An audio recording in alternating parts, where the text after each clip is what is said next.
God is ready? All right. Hello, everyone. My name is LaShonda Johnson. I go by Shan because of the unique spelling of my name. I'm excited that CLINNESHA asked me to be her moderator for this evening. Some of you I know, some of you guys I don't know. Normally I don't like to do stuff like this, but who can tell me Sibley no? Let's just be honest. Who can tell me Sibley no? So I'm excited that she did think of me to do to carry on with this question and answer. So I wanted to be, she wanted it to be like a more intimate, like, I mean, you guys, I did prepare some questions just in case no one really had questions, but feel free, the audience, all of us, let's just talk. Let's just talk to each other and just have a real intimate session, okay? All right, so did anybody want to open up with a question that they may have had about the play? Because if not, I can open up with one. Okay, I'll take it. Maybe that'll open the door and get you guys to thinking. So there was a moment when I was watching that play on Sunday night. I got myself ready. And the lady in orange, you lady in orange, right? She chanted, Te amo mas que. And I didn't know what that meant. But for some reason, I got goosebumps and it's like chills went through my body. And I'm like, what does that mean? Whatever it means is powerful. But I did go home, of course, the teacher and me. I had to look it up and I know what it means now. However, I want her to elaborate on that because it gave me chills. I don't know if it's the way you said it or I don't know what it was, but it literally gave me goosebumps. I didn't know what it meant either until I looked it up. But I want to say that day for practice and the day before, I told God, I didn't tell Tanisha that I wanted more of a connection to Lady in Orange and with that specific monologue. And she even said in practice, she was like, I feel like there should be more feeling behind Tam on my skin. So the way I say it is the way they would say it. So, and it means I love you more than ever. And in my monologue, it's saying I love you more than what I love the most. So once I tapped into the connection, that's why it came out like this. It was beautiful. Gave me chills. Okay. Anybody else wanted to elaborate on that piece or? We were talking about sacrificial love around that phrase, and with Chandrella was, the breakthrough that we had. It was actually kind of later in the process. It was in some of the final rehearsals, and I was like, she loved him more than she loved the things that she loved, and it was like the sacrifice that women make for the relationships that they take on. And so, yeah, it wasn't until like we really made that application that the tone of that phrase changed. And it just permeated throughout the rest of the cast. They had to repeat it. But it because everyone could relate to sacrificial love and having to sacrifice something, loving someone more than you love, in her case, her poems. Gotcha. For all the ladies, I'm sure it's very powerful to like to channel every part that you have to do. Plus, it's hard to control and hold back your emotions for those moments that you had to do, especially like Lady Free. Your moment to me was very, very powerful. Not that everybody else's moment was not powerful as well, but I know yours pull out of emotion. So was it hard for each one of you to hold back your emotion, trying to hold it, to not pull everything out at once, to control your own emotions? I know everybody has their own story behind, every moment that you probably have been through something. So was that a hard thing to pull back and also hold it? Yes. Felicia has this thing of saying, go to the door, not through the door. And there are nights where I went through the door and I literally told them backstage in the middle of the show, I'm scared, hyperventilating, like, and anything can trigger you at the moment because again, all of us have been through so much and different things. And so when we have to connect with these characters, we're like, okay, in order for me to feel this emotion, let me think about this situation. And sometimes, your brain, as women, it loves going. Mm. And so, yeah, that's my skill. Yes. It's hard. I know I would go backstage one night, Chandra was like, you went through the door. Yeah, all of us do. And I was like, I went through the door. It was very hard. I would say the hardest night it was two nights. So one night was I want to say Friday night. It was the sorry monologue. And in the midst of me giving my monologue, I literally had a vivid image of someone close to me that they were personally dealing with, and they happened to be there the night of the show. And I think in that moment, we had this thing is bigger than me, and I felt like in that moment, even though it was so hard for me to really take myself there, it was bigger than me. It was something that she needed, and that later on that night and the next day, she came to me and told me like, "Thank you, I needed that." So it was like a sacrifice in a sense, sacrificing me in order to help others in those situations. I know on Sunday night, my monologue, the love poem. I think we were backstage just talking about, honestly, I went to church that day. Worship was so good. It was backstage just talking about things of God and all he has done for me and what he's brought me from. And I got so emotional and full because I was sitting there thinking, and I vividly remember God telling me, you have let everybody use you, but not, why have you let me use you? And that just triggered something in me on that monologue. And that night, that Sunday, I had to really tell myself, this is the play. And you have to keep going on. And so you have to pull it back. So while I was sitting on that block, I was telling myself, okay, you got to pull it back in. Because I was like, you got to pull it back in. And I was able to pull it back in only because I do have some training on being able to. But it's hard.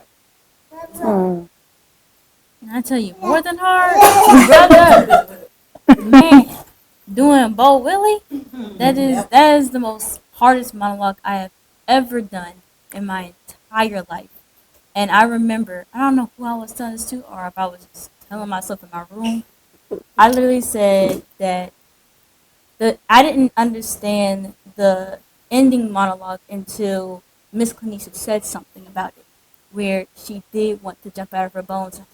Dang, I didn't know that until it really got to me because I've dealt with depression and suicidal ideations and all that. So it really got to me. And so when I did do the monologue, it was like, all right, Brooklyn, you're about to open this door. You're about to open this door. Calm down. But Miss Konisha said to relate to the character, then more so be like, yeah, I want to do it too. No, just relate to her. And that's how I feel with Lady in Red. I relate to her. Not too much, but I just relate to her. So that's why, yeah, it was hard. Not gonna lie. It was a really hard monologue to do. For me, my connection to the connection that I wanted to make, it didn't come till Sunday night. It didn't hit until Sunday night. I went through this. Friday night was my worst. The way I was so hard on myself Friday night. And I remember you was waiting on me. As soon as I came off stage, you was right around the corner waiting like, it's okay. It's okay. So Saturday night, I made it more of a revenge. I'm coming back. But Sunday night for me was right before the show started. We did our warm-ups. And it was in warm-ups where the connection was actually made to the character. Especially in the poem, somebody walked off with all my stuff. That was the one. Because it was reality versus art. And it was more so of, I told Miss Sibley, it was me taking accountability. And that mirror, the mirror, let me know that I'm pointing the finger that somebody walked off with all my stuff, but in reality, I gave most of it away. Mm-hmm. And when I came to that realization, I was a mess. But it was the honest, raw truth that I hadn't made it to that level until Sunday. So yeah, it was hard. It was so hard that I missed 2 lines and didn't realize it till later. I missed 2 lines and had no clue. I didn't realize. I was too busy. Shoot, one night I would make that whole. And it's just really hard to reel yourself back into like, okay, it's a play. Let me calm down, guys. Calm down. But it's just so hard because you're portraying this character so well. It's like you don't even realize you're almost kind of becoming this character. Yeah. So it's no, go ahead. And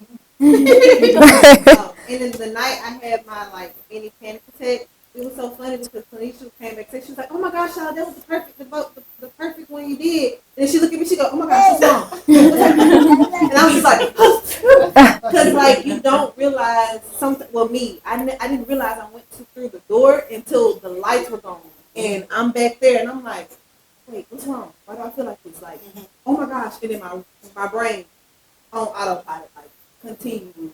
And also, I think what helped us was rehearsal. Like some rehearsal, we literally all just sit here and cry. And like we unpacked a lot to get to where we are now. And yeah, it was a process. It wasn't rehearsal. It was a process to get to that final station.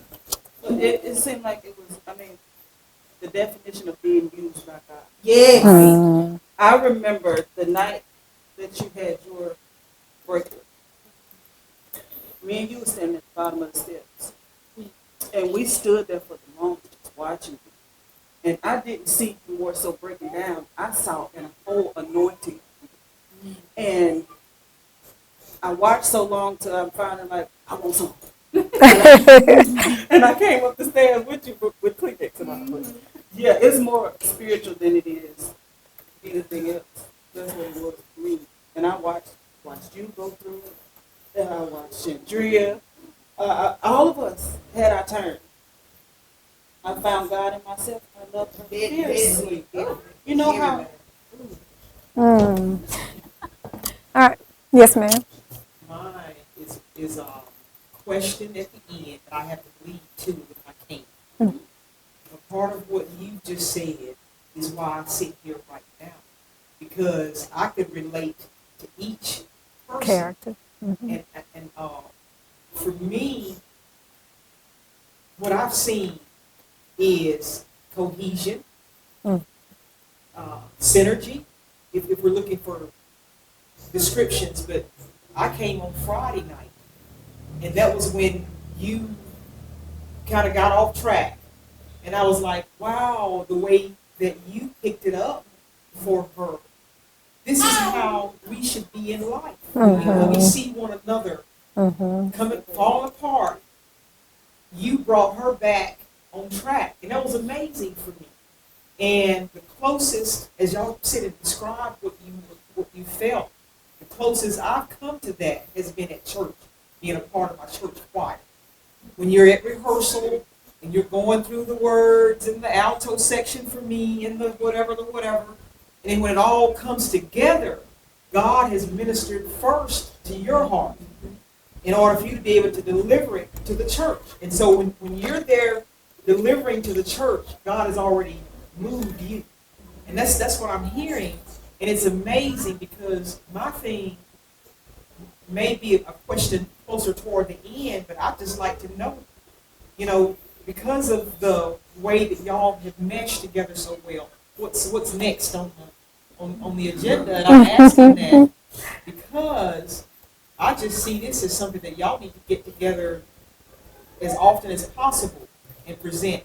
Because of the things that we go through in life. And I'm not putting down on men, but we go through a lot trying to keep the world around us as it needs to be. And I really do believe that without some of us being the glue to hold things together, the world would really be a mixed up place. But that's why I'm just wondering, just simply, what's next for this group of ladies? I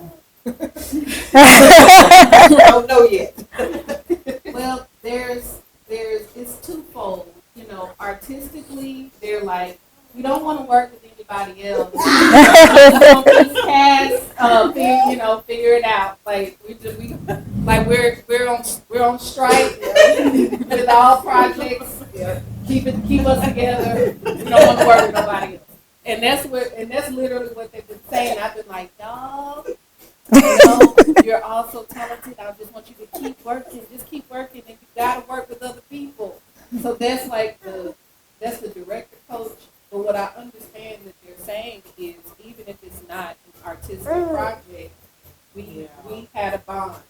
And what I realized today, see, and it's how I grieve the end of a project. Is I have to move. I move. What's next? So that's how I roll. Like, what's next? Okay, this is next. This is next. This is next.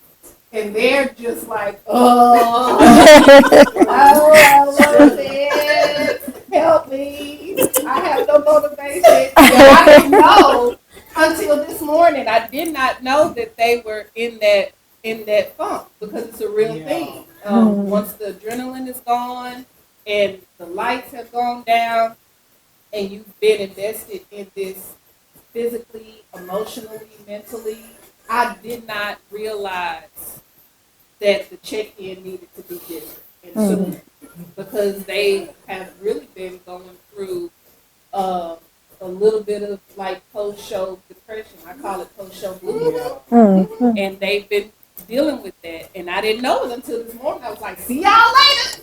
And they're like, man, I'm struggling. And they're sitting up here very pretty right now. Get her tissue from underneath.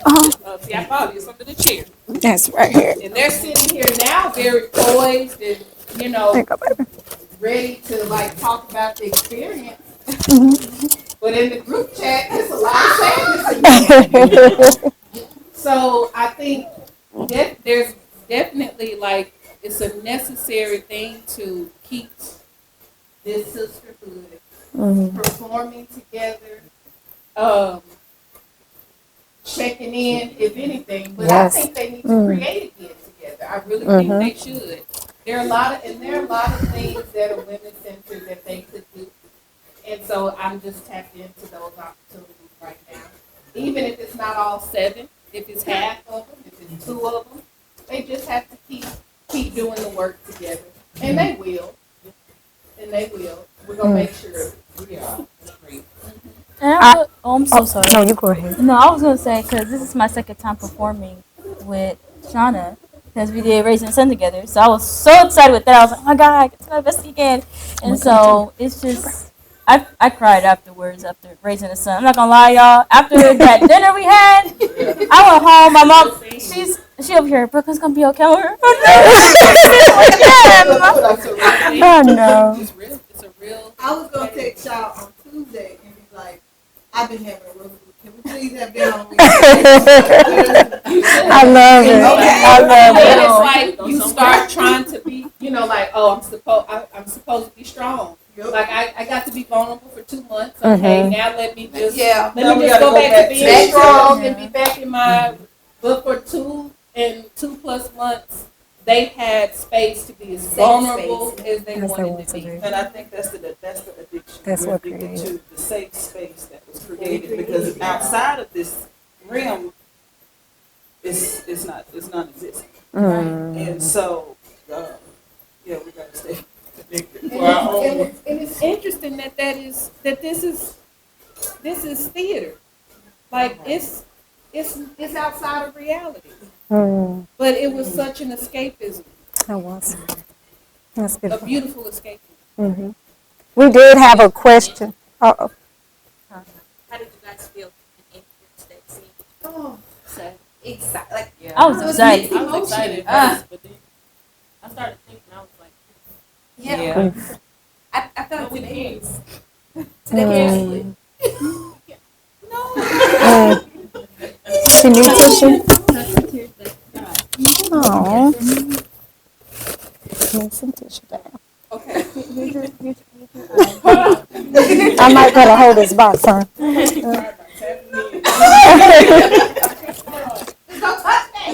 You always tell me, she's always like, don't. I said, Sorry. no, you Don't can't. touch me. Because that's gonna make it cold. Don't touch me. I'm gonna I don't know. Today it was like bittersweet. Yeah. Cause it's like we did it, but then it's like we don't get to do this. Mm. You know, I don't get to have them in that. And I feel I'm answering the question too much for y'all, sorry, but I feel like we also found so many issues and so many things we can like vent to about and get advice about in our own lives, and so it was just so helpful to have women that understand what you're going through, but also are like, I'm gonna help you, girl. I got you. We gonna hold you accountable, like. Mhm. And it was just, I don't know, it was bittersweet. Coming back in. Yes. Yeah. Yeah, there's a feeling of if you had to grieve a love. It's a feeling when you go back in and said house, and it's like that person's not there. It kind of felt like that for me. I came in on my lunch break to turn the chair, and so that was the feeling that no one was here. So, but I got a little sad because it's that feeling of just emptiness, you know, and not emptiness like set things or like it's that the play department kind of like So that was I had that feeling coming in earlier today by myself, and I equated it to like the missing, you know, of going in the house and the person that you really looking for. That's nothing. It felt similar that of going into my child. Okay. We did have another question from the floor. So, like this. So I know like each scene and each character spoke to each person in a different way. But for everybody, this is for everybody that wants to answer this question. What is the message that y'all wanted your character to portray? And then Miss Kanisha, as a whole, what do you think as a whole message? That's good. That's good. Ooh. We carry a lot as women. We carry our stuff. We carry our mama's stuff. We carry her mama's stuff. And so on and so forth. And for me, it was the message of it's understood. Whatever it is that you feel is valid and it's understood. It's relatable. Somebody somewhere feels it too or has felt it. And they can be. I remember Alicia asking on the last night in the circle before the show started, what do you want the show to be? And my answer was effective. Sorry, I think it was true. And I believe in my heart of hearts, when the lights came on and I was able to see everybody, it was very much that. You could feel it, the energy. You could tell that it was very much true. It was very much everybody took away a piece from the performance. So yeah, I believe it was effective, and I believe we were in community. With, And I want to portray the audience was a part. It was crazy because even my monologue actually different colors, but it was given to me as late green. None of it was. She didn't put it together for like to tell a story. It just happened to tell a story. And I think for my person, as I continued to study her, really get close to her, she went through this journey of like trying to tell a man off and then crying out and literally on her knees begging this person to like want me, love me, like let me be enough. And then she ended off with saying, I'm done with sorries because I'm gonna do what I want because it's you. You're the issue. Like I feel like for so long women have done everything under the sun to try to get a person to love them because they don't feel like they're enough. And a lot of people may think that a lot of these monologues to like significant others are males or dated.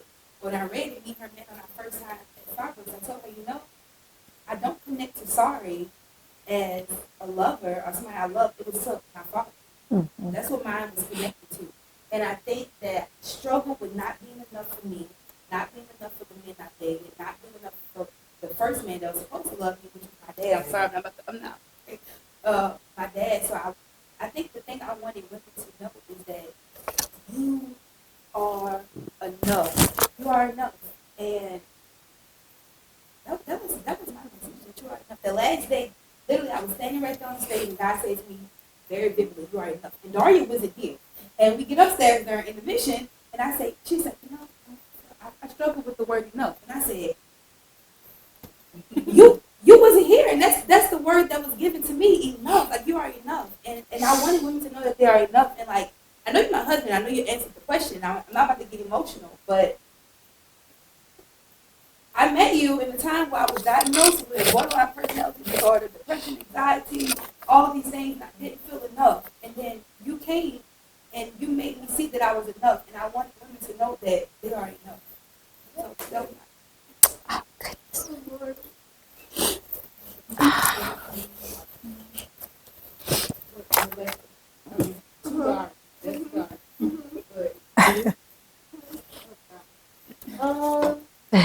I'm gonna do a good Friday.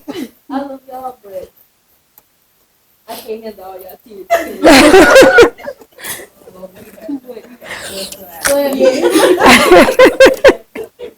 Everybody was crying.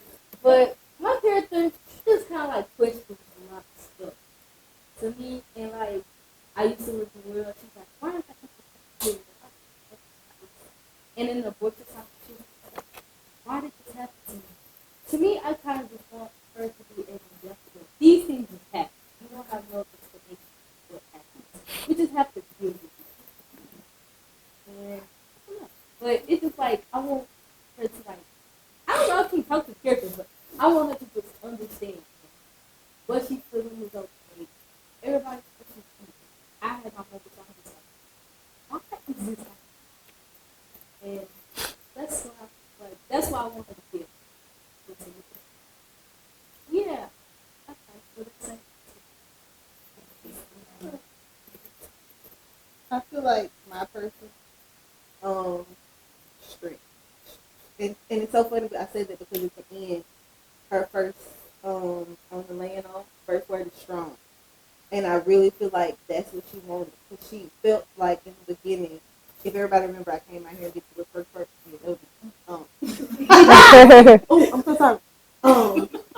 But I feel like she wanted attention, and she felt like that attention brought her comfort and brought her strength, when in reality, she needed it from something else. And then also in positive, when she still went home and craved that attention from that man that she kind of figured gave her something. She just wanted to be strong on her own, and she didn't feel like she was enough. She didn't feel like she could be enough for people, and so I just feel like that woman, Yellow, she wanted strength. She needed strength. She needed people who could tell her, "Hey, you are going to be okay. It's okay. One, it's okay to be by yourself, because that is something I deal with. I dealt with wanting to be alone. Like, as women, we grow up wanting and dreaming and watching movies that we gonna have our prince come and carry us away in a deep black view. Yep, the view. Not Betsy, y'all. We're gonna be front. I'm sorry. I laughed. People crying. Did y'all Okay, I'm sorry. But I really feel like she wanted to be seen, and she also wanted strength through everything she talked about, and even making jokes, and also not even the realization of what happened to her graduation night, and trying to make it comfortable for everybody else. And so I feel like that's what my person wanted. She wanted the strength to be a woman.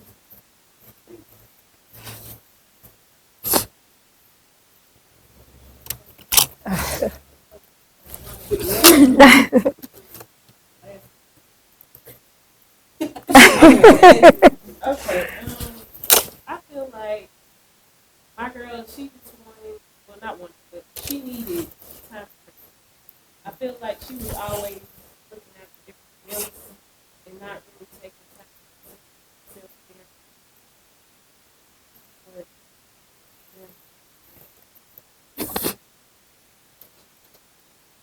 yeah. Okay, your turn. I'm not going. I felt like my woman, my lady, was seeking validation from, but specifically a man, and it could be any man in your life. But with her, it was somebody she felt like was gonna sweep her off her feet and take her into the sunset, and she had to realize that the validation she needed was within herself. It wasn't him. Because even now, like, people or a man, he can tell you all of these things, but if you don't feel it, it doesn't. And so I feel like that's what she learned when she came back out. Like, you know what? I don't need that. I don't need that. When I came back out to talk to Ty, that's what I was saying. Like, I'm okay. I'm enough. I don't need to validate my feelings through how you feel about me. It's about how I feel about That is me already. Okay. The word reassurance came to me throughout this whole entire show. And I feel like that's what Lady in Red needed and what people need sometimes is reassurance that you are okay. You don't have to go down that dark path. You are okay. You can get somebody to help you if you need it. And I feel like Lady in Red, her situation was the fact that she knew she was in a tough spot, but she didn't want to let go. And sometimes whatever we go through or the pain it may feel good, but it's really not. You don't need that. And so when people like with the laying on of hands, people may try to like tell you like, no, you don't need this, or just again try to reassure you, but you push it away. And at times you just need to accept it. Sometimes you need to be like, you know what? I need help. I need you to comfort me because I think that's what she really needed was reassurance. It was, and what people need is reassurance because we go through so much each and every day. So reassurance really came to me throughout this whole entire show. Like it was the word reassurance, reassurance, reassurance. Even with the last show, it was like they. I was like, it's like the word is like directly in front of my face. Like reassurance. It's like, do I need it or something? Like, what is it? So I really think reassurance is big in life. You need to get some of that. Mm-hmm. And an overall message, this was really great to hear y'all share these connected characters. I think overall,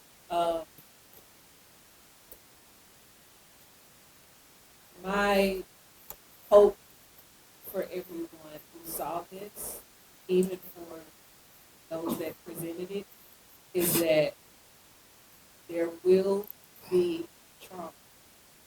You know, there are just some things that come with life. And those are the things, that was why I really was watching the door, because you don't want anybody to, you don't want to resurrect anything, but trauma is a part of life. And so I knew that starting this whole process, well, that is, when you tell people this is what you're doing, they know it, they're like, oh, are you sure? Oh, yes, because it's the reassurance, like Brooklyn said, that we can live past our trauma and that life does go on beyond our trauma. And we went through the whole Toria poem to get to the laying on of hands, which everything is in the laying on of hands. Everybody realizes they were missing something. And so for me, in terms of process and directing the choreo poem, and what I want to resonate with people, what I hope resonated with people was that at some point in your life, you were missing something. Or you are in the place now where you're missing something. With that thing that you're missing, you may be filling the void with something else. You may be blocking it. You may be, avoiding it. You may be. That is why we brought in this song, Cranes in the Sky. The song artist constantly talks about everything that she did to make it go away, the thing that she was missing, and it didn't go away. She tried to do this. And those things end up creating obstacles to our healing. They get in the way of us really reaching our highest self. And so that's the template that I wanted to create where people could find their way in. And you can find your way into that with gender aside. There's something that you're missing. And instead of really addressing it, probably did something else. And before you knew it, we're taking on habits. You put those traumas onto other people. So ultimately, my message was, it was along the lines of accountability and being responsible for ourselves, being honest with ourselves, because that's how we really heal. And I do agree. I agree that there's something in the design of the woman of color that believes that it's okay. I can sacrifice it for the good of my partner, my children, my community. It's just something in our design, and the playwright do that, which is why it specifically says for colored girls. But I wanted the colored girls to be a catalyst for everything. It was through us that you may have realized something about your own or your own trauma. So that's why I always would tell them that they were so generous. And I remember breaking down one day and saying, "We're just so generous," because it is through you that we get to learn these things about ourselves, and that's why they are very generous to have presented this piece and have been that vessel for the public. That's good. All right. Yes, ma'am. Well, first, I want to say thank you all for being a voice to the voiceless. It brought reassurance to so many people. But my question would be to whoever is comfortable. What did your character teach you about yourself? Comfortable with sharing. What was your strengths that you learned in this process, and what are your weaknesses? And what can you do to improve?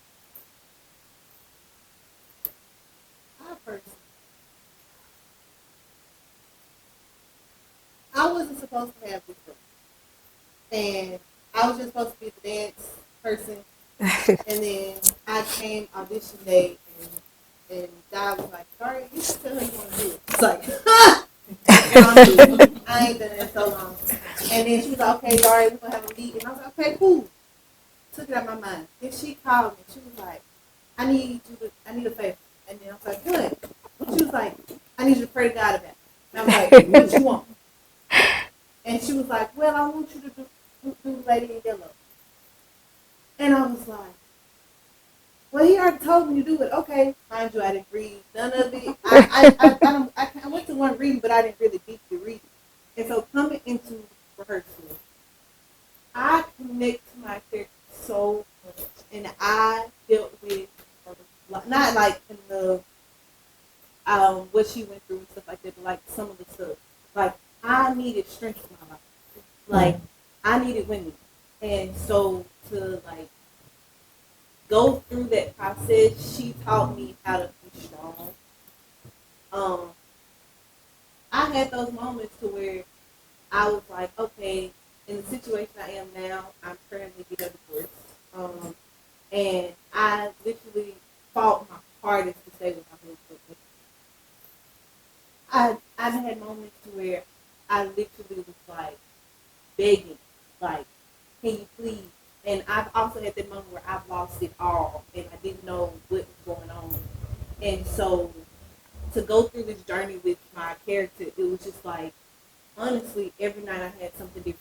And literally last night I learned how spiritual this experience was for me. And so me and Ty talked about it, and it was just like, honestly, it was just a spiritual experience for me. It made me realize how much of my life is not in my control. So that is what I've learned. And also, my weakness is just being a woman who is younger and just she still believes in fairy tales.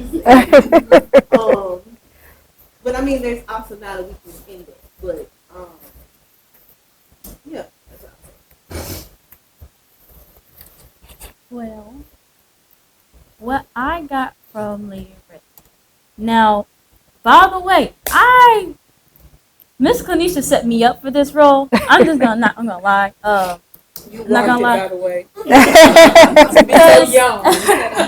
when I auditioned, I didn't know what role I was gonna get, but she was like, Brooklyn, I want you to read this monologue and send it to me. I was like, okay. And it's this scene with Bob Will. And okay, I'm gonna do it. My mom recorded it and everything, sent it to her, and then I saw on Facebook that I got the role for Lady Red. I was like, now, Miss CLINNESHA, now you knew. But what I got from Lady Red is that I am able to move on. I am able to do whatever I put my mind to. Because as a teenager who's about to go to college, I have struggles with anxiety. And I just quiet myself and I just don't say anything. So it's really hard for me to really just say what's on my mind, like if something's bothering me, and try to talk to people. That's why I love this space so much, because I was able to literally get everything off my chest. Like, not really like put everything on everybody, but like just get it off, lay it on the floor and stump, you know? And that's what I feel like Lady in Red taught me, was that with the laying on the pans, and with her situation where she just wanted to jump out of her bones, it was just like, dang, I went through the same thing, and I so relate to you, because it's hard. Life is hard. And that's what a lot of people don't get, that life be lifing, like for real. And so sometimes you just need somebody to just be there for you and tell you that you are able to put whatever you put your mind to.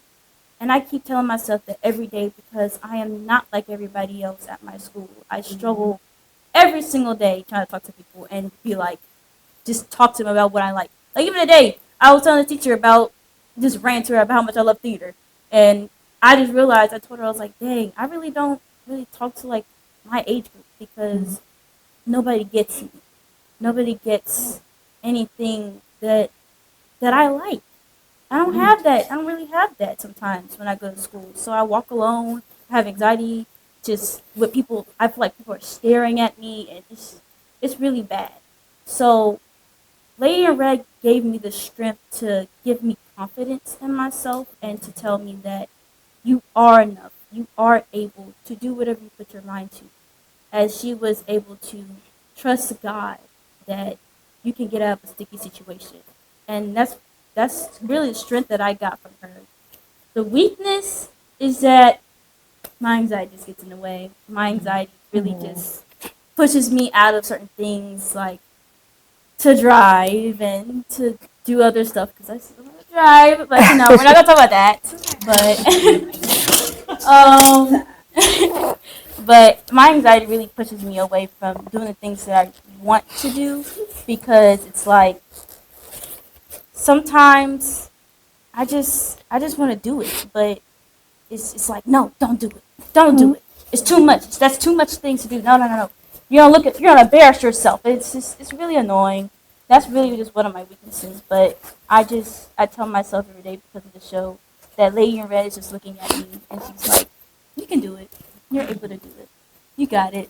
I was able to get out of this situation with Bo Willie. You can too. I just want to reaffirm that you are chosen. You don't have to fit it. He called you apart. So don't try. You wasn't created to fit in. So just be your original, unique self. And he gave you that part for purpose to reshape your thinking. So keep going forward. And I'm not gonna lie, I know I keep saying that, but there has been so many people, and I think one of y'all said, and y'all said that I was chosen, and that word has been coming to me every single day, and it's chosen, and it makes me want to bum my eyes up. I'm not gonna do it, so but I just want to say like that has been the word of the year that I was chosen. So I want to thank you. Mm-hmm. Next.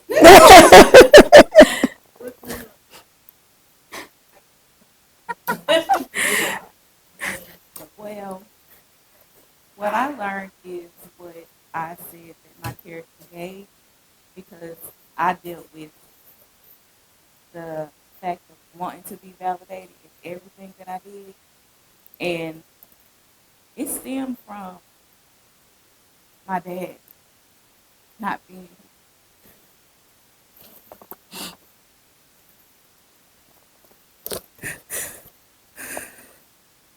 sorry.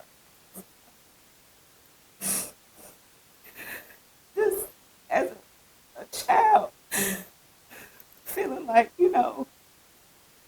if he was around, I can show him just how good a daughter I am. Um, I can sing, I got spunk, I can dance. Like, that's just how I feel. And the piece that I auditioned with was another part of my life that I felt like I had to be validated, which was being a plus size woman and feeling like, I'm not enough. But I got, past that. And so to do this piece, it was near and dear to me because it's like I had to realize, like I said, with my character, the validation, it comes from me. It's about how I feel. And the way that the most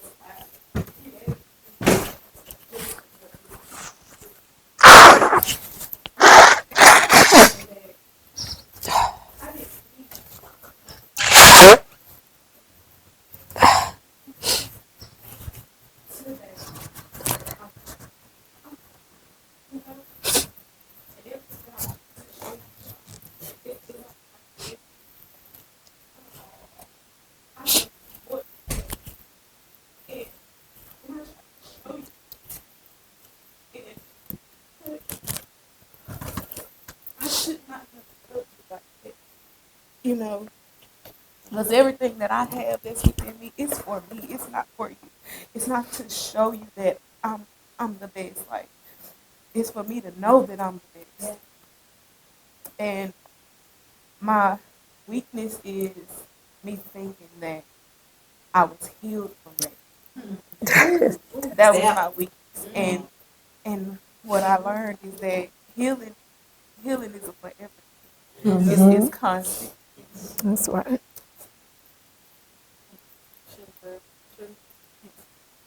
Thank you for that. I'm just being obedient, so y'all just so I wrote a book around that, and my father also left home too. And in the book, in the beginning, I wrote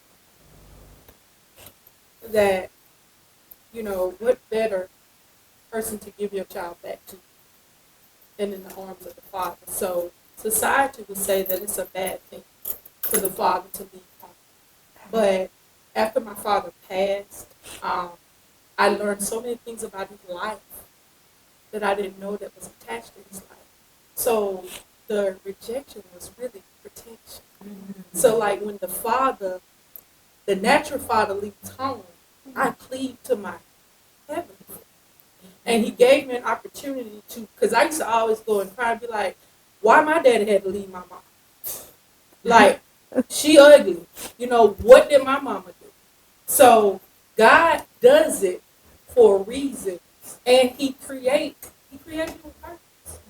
And he makes all things beautiful in his timing. But when we come to the realization of that point, when we can recognize that, okay, this is my stumbling block. This is what I think I need.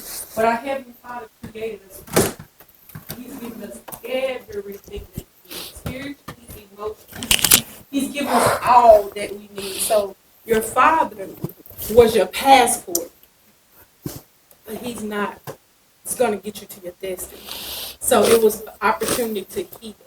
It's an opportunity to forgive, and it's an opportunity to live because you're here planted now in purpose. So just continue to move forward and continue to just be who you are. Be who he's created. You're unique by design. You're unique by design. So just keep going forward. And another thing about this piece, this was a sanctuary for healing. It's healing grounds. So we have to get to a moment of release so we can go forward in that unique person that he's already carved us out to be. The plan is already created. We just have to align. So I'm going to share that. Great book. I need Oh, yeah. In the beginning, I said that, you know, my father, a lot of people would like to say that the father is a coward for leaving the home. But he's a hero to me because I learned about my heavenly father more. And I hadn't been without. You know, even going back home, some people, they didn't even realize that I came from a broken home because we were smart, we were athletic, we didn't get in trouble. Well, statistically, it's opposite of that. So they wasn't even able to, but God always had a cover. And that's what God is teaching me about my life. He always has a cover. If we keep our eyes on him, he got us. He got us out. I think something that's so crazy about Sunday night performance is all the girls are still up there. And and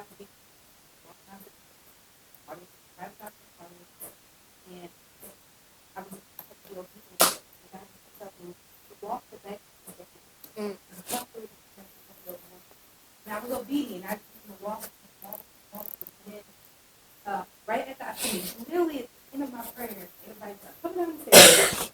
And after it was over with, I was like, I'm so glad I was, because I know that because of my obedience, it was a lot of guilt. It was a lot of guilt. It was. And you know, at first I was sitting there like, I'm gonna pray behind the stage. It's a play. And Dr. He's like, no, it's bigger than that. It's bigger than that. You know, as Black women, I hate hearing so many stories of the dads not being there. Right. You know, I hate it. I hate it because that's my story. Daddy wasn't there. My mom, you know, I made me struggle in my, I struggled to watch a woman, a Black woman, have to raise by herself and do the best she could with it. And you have society that's put down. And then you think you heal, and then you push out a baby. Because at the moment I had my daughter, seeing her with her daddy let me know I had not. To think about, and you know, and it was so crazy. I did this for my daughter. I did this for Esme. She kept on saying, Mama, I need to see you on stage. And I kept on, you know, but that's past me. But I did it for her. And she just doesn't know what she's done for me, because when I look at her and her relationship with her father, it healed my inner child. And she's constantly just healing my inner child. Seeing her get on that stage and be so bold. It doesn't matter who in front of her. She would get on that stage and she would be so bold. And that I wonder, how would I have been? How would I have been if I had that love? How many, how many men would I have not attached myself to? Exactly. See, I relate to that. A lot of people don't want to be honest, but I relate to attaching myself to so many men and being connected to so many soul ties that, like when Brooklyn does a Lady in Red, the hand is on her and he leaves out and she's cleaning herself off. And the crazy thing about it is that moment right after that piece when I'm sitting back on that block, it just happened, and I remember just washing it, and it's like I'm washing all that filth and dirt that's connected to you, all those soul ties that you connect to yourself, looking for these things. Look, the drinking. I promise you, I listened to that song differently Sunday with Cranes in the Sky, and that's probably the reason why I was so full going into love poems, because I thought about it. I drunk it away. I smoked it away. I slept it away. I did everything under the sun, and I could not be filled. I was empty, and I was angry, and what was filling me? What was filling me was anger, and wanting to get back at people. I related so much to Lady in Red, because it's like you lay with these men because you feel like you got the power, but in reality you don't. You just giving away yourself, thinking that you got it under control, and you don't. You don't. I'm so passionate right now, because I guess it's just it sucks. It sucks to have to go through this as a colored woman, and I know all women go through it, but it sucks because it started so long ago with men or fathers out of the household so long ago, and it's like, what do we do? Even back in slavery days, if we want to be real, they took the fathers away from the homes, and it's a cycle, and it's like things like this. I love art to me, art is healing. It is. And I feel like this piece right here, this is something that it needs to be told. Not even just the Tyler Perry version, right? This is way different to me than the Tyler Perry version. This was, the way she wrote this, it was raw, it was real. I could see that woman who drove and wanted to end her life, and she seen that rainbow and made her push and keep going. I feel that, these women know. I was just in a car accident not too long ago and was angry with God because he didn't take me. I was so mad because he didn't take me. What do you mean you leaving me here to deal with this, right? And it's not, and the thing about it is we think we heal from this trauma and we go on to marry and we haven't healed, right? It's moments, my husband, and that's my husband, I love him, a wonderful man. My husband wants to hug me and I haven't even healed from the trauma prior to. And you think you've healed from it. And I was so angry. What do you mean you leaving me here to deal with all this? I gotta deal with the depression and the anxiety of being sexually assaulted. I gotta deal with all these different things. What do you mean you just left me here to deal with it? Right? And a lot of times we think we're dealing with it by ourselves, but it was that moment after I do the sorry monologue that all the women come out. And I remember saying to myself, how would my life have been if I had that much support? As Black women, stop being jealous of each other and angry, and if we would just be there for each other, right? And Kim, I ain't coming in and saving you when you had the thing. She could have easily sat there and said, "Let her figure it out. I want to shine." No, we didn't have that in this. It showed. You know what this was? It showed that when you put Black women together, it ain't always messy and petty and drama. No, together, Black women can thrive and we can make an impact. And that's what this showed me. Nobody cared about who got the most. We want to applaud each other. When one of us had a breakthrough, you did that, right? It's so much healing in Black women coming together and not taking it out on each other and being angry at each other, and loving each other. And that's what this showed me.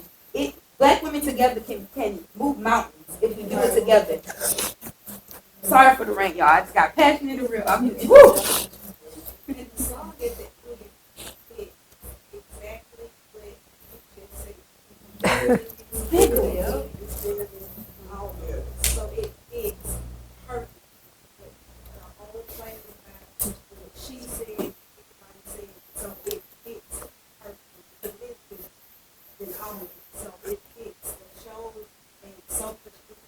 I feel like I represented every piece, every part, every person, everybody that did something had something that I had been part of. I had something, including the lady in red. And it was played by my daughter. So it was even more weird. So I was like, but it still, it resonated with me, and it healed me. And exactly what you said, like, I was that person. And I would, if you don't realize you're not healed until you see, you're like, oh, I thought I was over there, but I'm really not over there. And now I'm sitting up here in the seat. Y'all are rubbing, but I'm also up here kind of like, I'm rubbing myself. Like, I got to take this off of me too, because I got chains holding me back from things that I didn't realize I had chains holding me back from. And I didn't realize I didn't want to touch. I didn't realize I didn't want to touch. Because I've been molested for years and years. But that's why. I didn't know that I was Jacob. So I just reach up, but I'm reaching back. Because I didn't realize I didn't know to fix.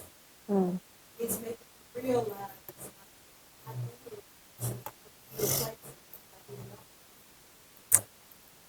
And it took this to make me realize that you really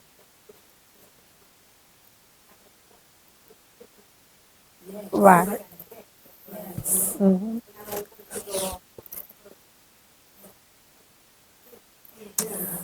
so Yeah. yellow, pink, like green, like purple, like orange, like red, thank God for giving me a place That's right. to be so like That's, live. yeah. And she needed it because it's a little time she came back practicing. And like she said, yes, I'm mom, but I understand her. There's a lot that I could Don't understand. and this was her place. And she was able to let go. Grace would give her.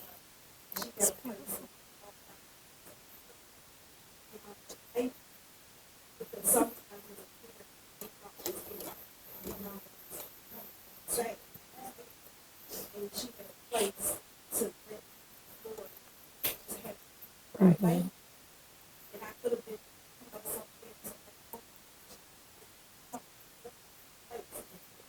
I want to say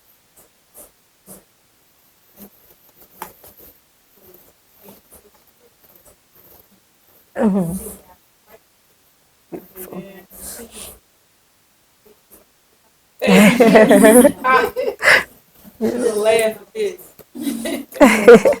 potential and the things that God has just by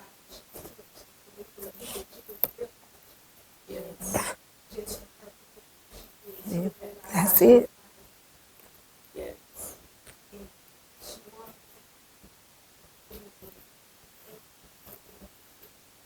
Beautiful. I know I don't know how to do it right now. It's needed. It's a lot. It's needed. That baby, that's my baby. That baby was suicide. The middle school. She was dead. She didn't. And now I'm looking at her. She's on stage like nobody saw it. Like you would never tell when she had the confidence she had. Now she didn't want to still got to find nothing. They were saying that she was ugly. She didn't want to be here to stick none of it.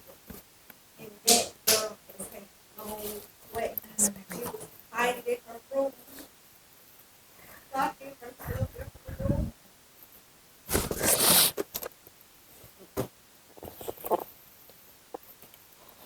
I have a question because I'm thinking that it would be a good transition. One of my things, Felicia, in the program, you had written that years ago you considered doing this play, but then it wasn't the right time. What made it right this time? I think spiritually, number one, you know, God has God's perfect timing. God moved me away from the city I was supposed to do. Oh, okay. So physically just separated me. And it was on the season.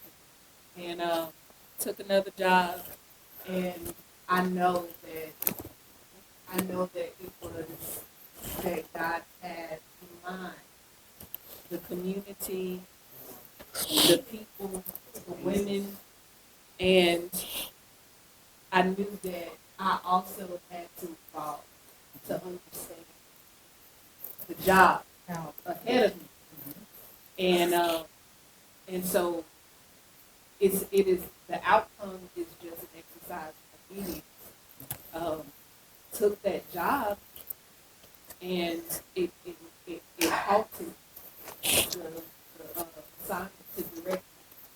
Then I became, a mother of three, and I lost a mother. I just had to understand the traumatic experiences that I was dealing with 15 years ago. This would have been very different. And again, the spiritual part of it is, I don't know what they were doing 15 years ago. You alive? You was like one or two. She was a year old. Yeah. You see how God kept that thing? Wow. Yeah. 1 year old. Oh, wow. She was one. And he said, no, not yet. I got a 1 year old who's going to be Lady in Blue. She's one now. So I trust that this happened when it was supposed to, where it was supposed to, and with whom. And I know he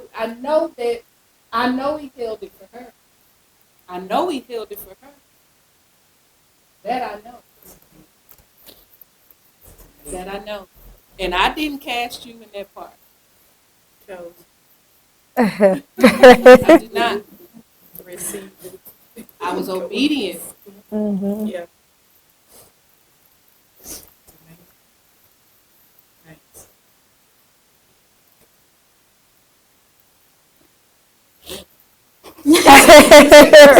Can I say something she said? I'm sorry. Yeah, it's real quick. She said you had to go through something in order to make this play what it is today. And I feel like what I'm going through now helped me make my character to what it is today. Like, I feel like if 15 years ago, I would have been, who knows, but I was somewhere.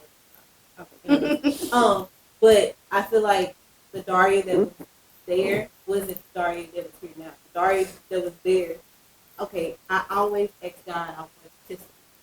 And you don't know what you asking for to get. And so when going through my testimony, it's like now I know how he wants me to share it. Now I know how he wants me to tell people and help people through what they're going through. Because now I have some experience. I always felt I didn't have my dad there, but he was there.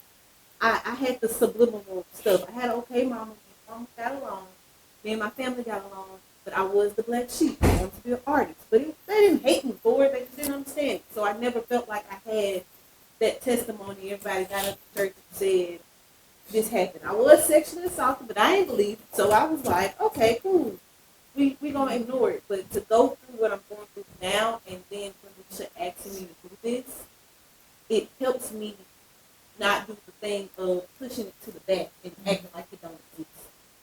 My grandma died, first real death, and it took me 2 years to realize the woman was actually dead because I refused to believe it. And I'm just that person. You can ask Tanisha, I went through everything I'm going through now with the biggest smile on my face. You never knew anything was wrong with me. I would stand next to that man and literally laugh, smile. Nobody knew what we were going through. But because I pushed it to the back.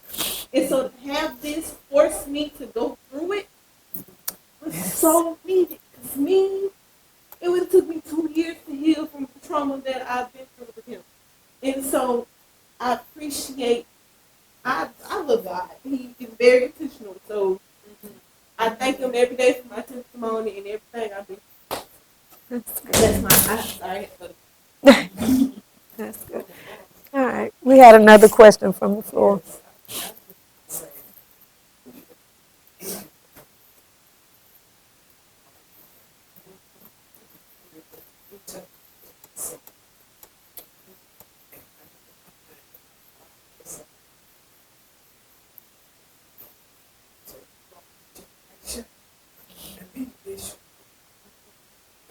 Say, love yourself first. Yes. Once you love yourself, realize who you are. Just look in the mirror every day and see yourself.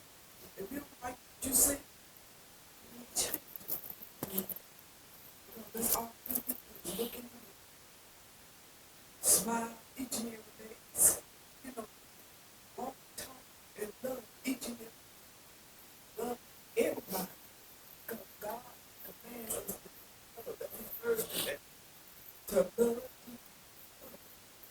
as He loves. He loves us first. So He made us unique. Nobody else is unique women and children. God will accept love. And wherever you go in life, present yourself to be and don't go yourself to for someone to say, I like what you do. No, it don't work. Because I have really tried. And I, like you said, but God got me. Once I knew and made Him as my personal son,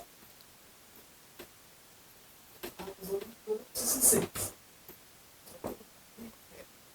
This because you my baby. You my granddaughter, but you my baby, my only granddaughter. But you my baby.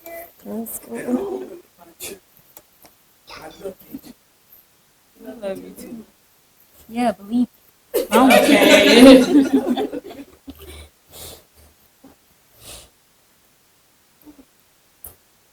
I love crying sessions. This is so fun.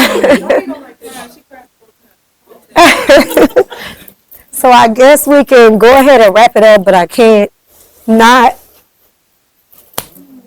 Well, I would say this while she gathered herself. The verse that she just said that love God. You know, He already loves us because He gave us His Son. But the thing of it is that we have to receive that love. So receive the love that's already free. And once you receive that love, it's going to fill that void, that any void that you may feel. Yes, ma'am. So I just want to say, CLINNESHA, thank you again for inviting me to be a part of this. Like Brooklyn said, life has been life. The last 3 years I've been dealing with a lot. But you'll never know because I keep smiling, I keep pushing, and I go through. So coming to see this, like they say, is healing. And it was good for me to see so many women supporting each other because at times that's what I feel like I need and that's missing. So CLINNESHA, I thank you for inviting me to be a part of this because I didn't expect to be a big car baby, but I used to be real tough, y'all, but the older I get, the more I cry. So thank you guys for coming out to this question and answer. Oh, I'm sorry. Did you? I got one question. Okay. This is for the Oscar. No. Yes. No, man. I've been following y'all for the last 2 years. Video and photos. And my cousin knows I'm a single child. My mother raised me by herself. So I look kind of, I'm not one, by the way. By y'all learning this character and now seeing your own teacher, director, what made y'all stronger to see this and more comfortable to talk to y'all here since y'all feeling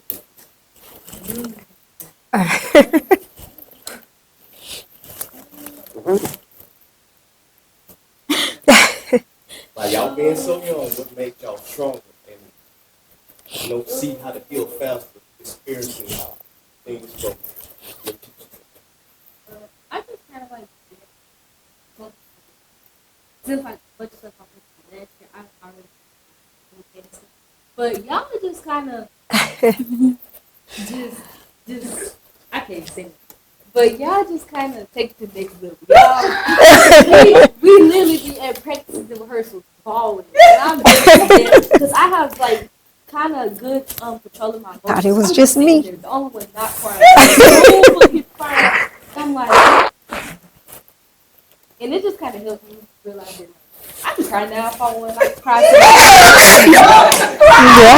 Yeah.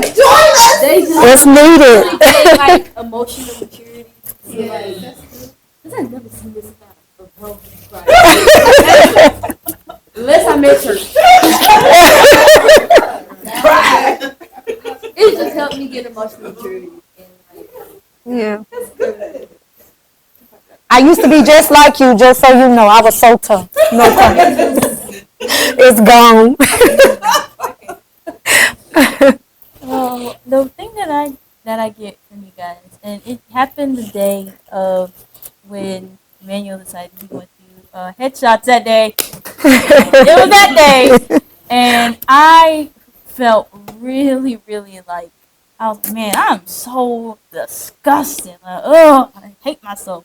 So I was like, you know what? Don't worry about Brooklyn. You know, you're good. You're good. You're good. Just go natural phase. Don't even worry about like the clothes. It's fine. So I got my little shirt, whatever. And I came and I saw Sandra and Ty, hair done, makeup. I said, God dang, man. I was bummy. I'm like, dang. So I literally, and I had a really, really bad day because it was like exam day as well. And I literally failed an exam. But I didn't fail the class. We're good. But and I literally went to the bathroom and I literally cried my eyes out. Everybody was like, are you okay? I'm like, no, I'm fine. I'm fine. You know, because everybody seemed like they were having like a good time. Everybody's, upbeat. But what I saw that day wasn't the fact that they were like beautiful, because they're beautiful, but it was just the fact that I saw their aura and them being themselves. Mm-hmm. Again, I have a hard time trying to be myself every single day. And they show it just regularly. Like, that's me. I love to see the fact that they just show themselves, because I can't sometimes. Sometimes it's really, really hard. I want to dress out and be me and rant about theater and be nerd or whatever. Mm-hmm. And it was just that day I couldn't. Some days I can't. It's just like, I can never be myself at school. I can never be myself in general sometimes until I go home and I mess with my mom or my sister and talk to my boyfriend or whatever. But other than that, I can't be myself. Like, around other people, I can't be myself because they're going to take it and throw it in the trash can. That's how I feel. But when they showed themselves that day for headshots, they looked so beautiful. They were literally themselves. And their aura spoke them. And it's like, my aura was so weak. And I was like, yeah, I really thought it was, but It's not. but it was not. So that's what I really get from you guys, that it's okay to be me. And Shauna really helps with that, with being with you for like two plays, and Miss Kanisha, being with y'all really shows that I can really be myself. And going to college and stuff, I can really just be myself and not care what everybody else thinks. So I have a hard time. So I really thank y'all for letting me be myself and talk about theater to other people now. That's good. Your turn. I feel like a couple of years ago, I probably would have done this because it was like older people. I see these people, they're teaching me, like, it's weird. But like, I had to realize they've been through stuff. They're women too, so you don't really have to be.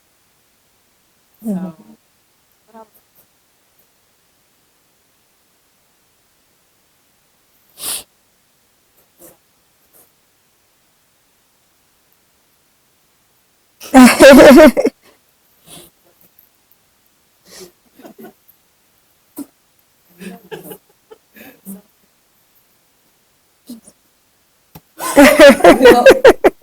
And I'll agree. But there's something also about like the artist, like being engaged in art form. It really does like put a level playing.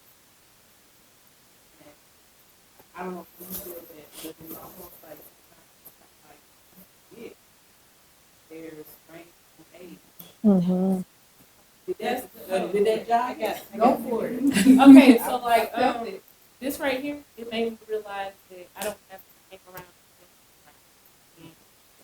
They can range age, still get Mm-hmm.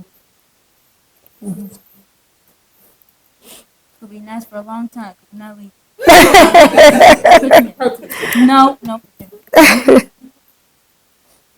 Can I say, as a teacher, knowing one of these ladies is amazing to see how much they know. Like, coming from Lion King and teaching actually you, and then seeing you at church and just like knowing some of the stuff you would say, and just seeing y'all and the breakthrough that y'all have had, the nights, the practices, it's like, and it's also, y'all have taught me so much about myself also.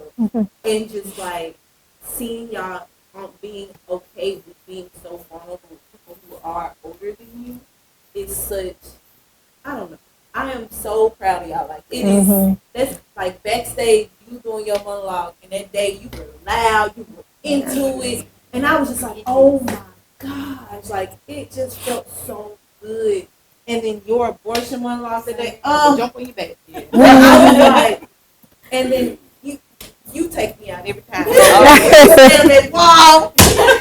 And so I'm just so proud of y'all. Like as a teacher, as somebody who has seen y'all outside of this environment, I am so proud of y'all, and I hope that you don't lose this piece. And if you ever need anything, I promise y'all. Come on. If you want to reach me. Impossible. It also shows, being a teacher as well, the fact that these three young ladies were able to open up and be vulnerable with y'all. Kids don't open us up to us unless they trust us. So it also shows that the relationship that y'all have built with them is ultimate respect, trust. So it's good that they have you guys to lean on. So that's a good thing, because kids don't often open. I've been teaching for 17 years, and it's hard to get a kid to open up unless they trust you, and they don't trust a lot. So that's good. Like even today, like I literally was talking to this teacher, and she looked just like my grading on my dad's side. I didn't tell her that though. But anyways, I literally was talking to her, and I told her literally, I don't talk to. A lot of people think it's weird because I don't talk to people in my age grade, like none of that, because again they don't get what I like, what I do, or just when I say something, it could be like what, and people start laughing at the school. It's like, what did I say? That like is it? They be like, oh well, you talk weird, and it's like, well, is it bad? My fault that I ain't got no Louisiana accent. No offense to anybody that's it, but like, I'm just saying, like everybody at South Pike got it, but you know, that's not the point. It's just the fact that whatever I do, however I look, whatever I wear, whatever I say, it's different to my age group. And being able to talk to you guys really helps. Talking to older people really helps because they understand. They know exactly what I'm going through. And it's like, oh, girl, it's gonna be all right. Even with India, even though she's the same age as me, but it's rare to have somebody around the same age as you who gets you, who understands everything that you're going through. It's like, yeah, girl, I'm struggling too, but it's okay. We're gonna get together.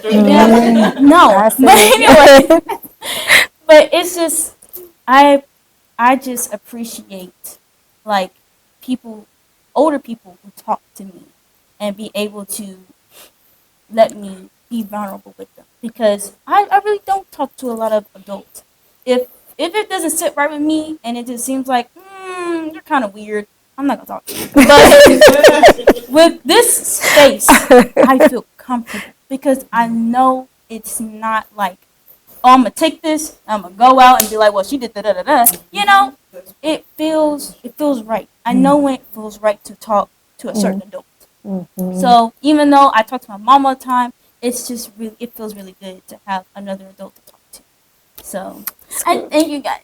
I did try to when I tried to kind of name that she's feeling, and it's something that everybody needs. They have to find their community, and that's one of the things that I personally wanted to commit to was where's the community of artists? You know, where's that community of artists of color who have this voice, who have not had the opportunity to do a piece or a play that represents their story, seeing themselves in their story. And so I think you found community. You found a community and people that are not just like you, but they're creative and they're bold and they take risks artistically. You just found your community, and there are a lot of people that go a long time in their life never find a community, or they need that sense of belonging and they find it in other things that don't serve them, that may end up having bad outcomes. People, that's one of the things in the hierarchy of needs is a sense of need to belong. But it's great to find a community that is healthy, supportive, and that you can thrive in. And you help others, others help you. You pour into others, others pour into you. So that's a blessing that you were able to find community. And I hope, going back to your question, as far as what's next, that we just find community, and stories that resonate with us. This is about resonance, like there are a lot of people that want to know how does it sell, how do the tickets sell? Like, how does that happen? How do you sell out tickets for it? Like, what are you doing? It's about resonance. When it resonates with people, then they draw to it because they finally say, someone sees me, someone saw me, and this is for me. And that's key when you are doing things like this. It's about resonance. Resonate. Resonance and community. And this is for color girls. And this is for color girls who have considered suicide but are moved to the ends of their own rainbow. Good job.